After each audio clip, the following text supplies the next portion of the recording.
All right, I'm here with Chris Gatley at the Daiwa booth from the World Fishing and Outdoor Expo. Chris is going to show us around the model line of the Dendohs, these deep drop reels.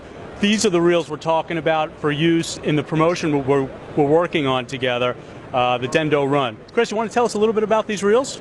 Yeah, the electric reels are typically thought of as a reel for handicapped people or somebody that just wants to meat fish and pull up basically a lot of fish in fast order. Now, as guys are starting to kind of expand on their techniques, really, we're finding that they're using them for kite fishing up off of Cape Cod. I was using them kite fishing for striped bass and bunker, just because it's a fun way to fish. We even began using them to pull dredges. So instead of having to deploy something else, you can now use your tuna dredges or white marlin dredges through an electric reel.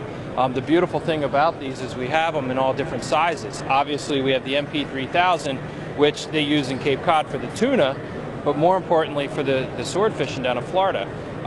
You can get 1,000 yards of a 150-pound braid on here, so it packs a punch at 88 pounds of drag with 1,000 yards. I mean, you can do a lot with it.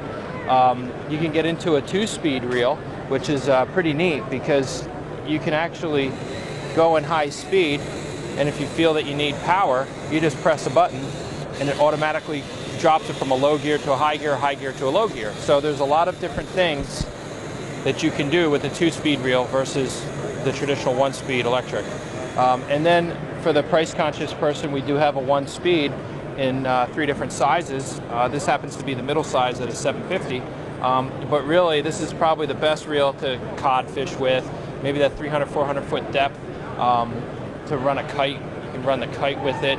A dredge, I'd go with a 1,000 size. But it really offers us another tool to target these fish. The big push with the Dendoh Run that you were talking about is about the time when you get out to the canyon and the tuna just aren't there. The bite's just not happening. Now you can go and seek out tilefish or wreck fish or whatever, and you can drop, find out if they're there, catch them. You can either fight them manually or let them, electric reel wind it up. Or if you're the charter captain that just wants everybody's lines up in a hurry, you can literally take it and just wind it all up. The mates can go do what they have to do. So there's a lot of reasons to use it and why it could help somebody. That's pretty much what the electric reels are going to be used for our region. That's how I see them being used.